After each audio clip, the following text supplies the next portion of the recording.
Hello! So today I want to tell you about the game Bloomchasers from Very Special Games, and they were kind enough to send me this review copy.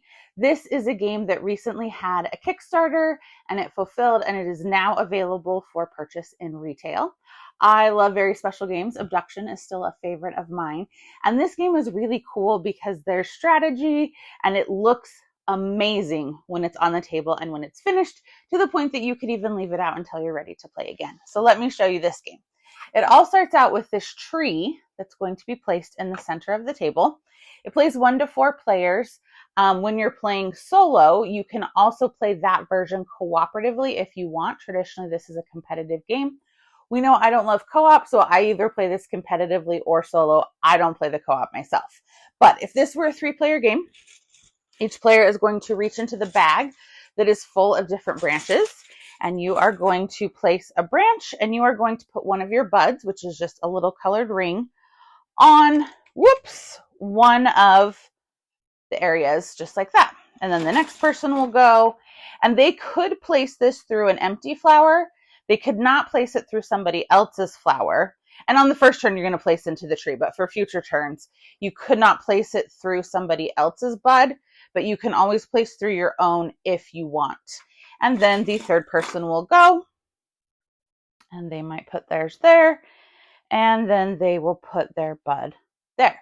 So setup is now complete. So then there are 3 types of weather cards. There is wind, rain, and sun, and they each correspond to a different type of flower. This is the rain flower.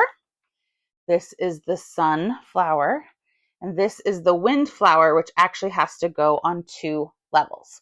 Now, when you're making your deck, you're going to put out 3 weather cards, and then you're going to grab 6 weather cards and 2 bloom cards, and everything else goes back into the box. You won't know what it is. Reason being, at the end of the game, the more prevalent a card is in the game, the fewer points that type of flower will score you. So the more rare it is, the harder it was to do, and the more points you're going to get at the end of the game.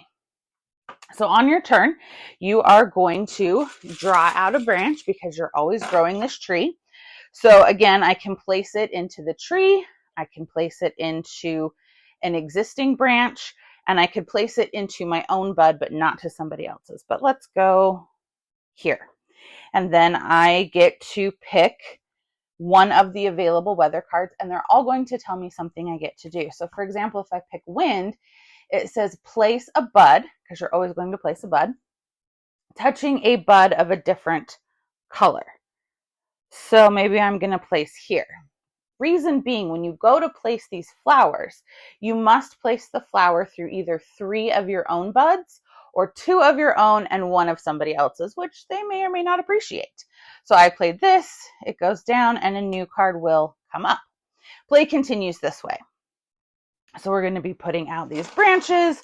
We're going to be putting our buds on them. We're going to be following all of the rules. Let me just get some stuff set up here.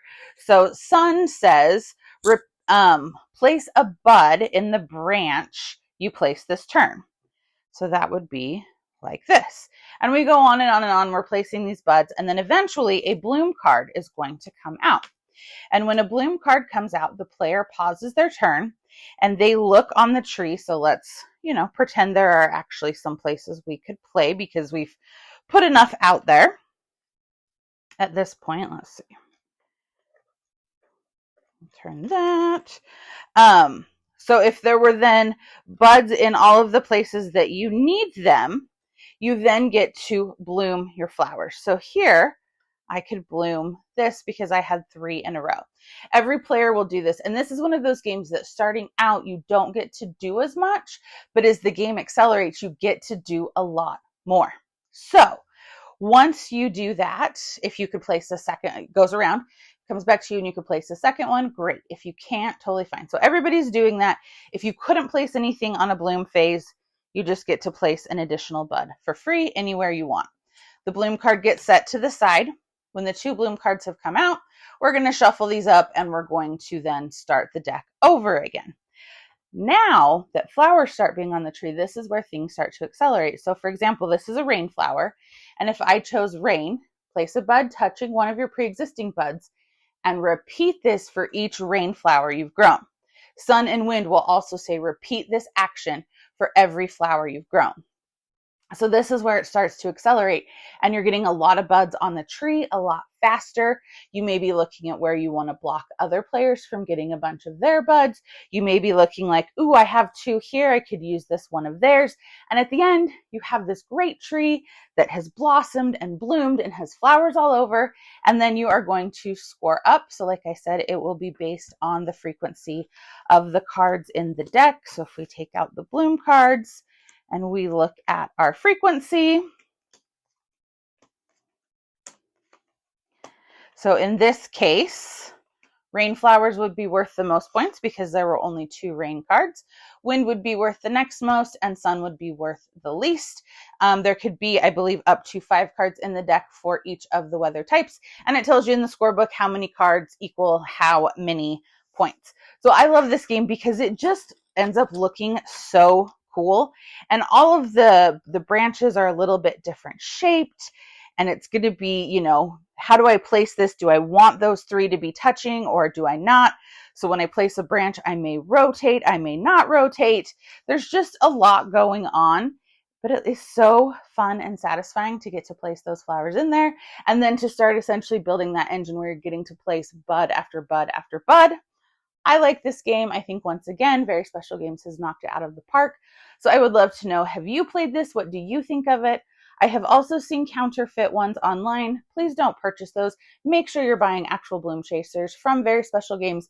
It is available online in multiple places, but if it's not Bloomchasers and if it's not Very Special Games, it is a fake. So give me a like and a follow, and I'll keep bringing you more board game content. Thanks. Bye.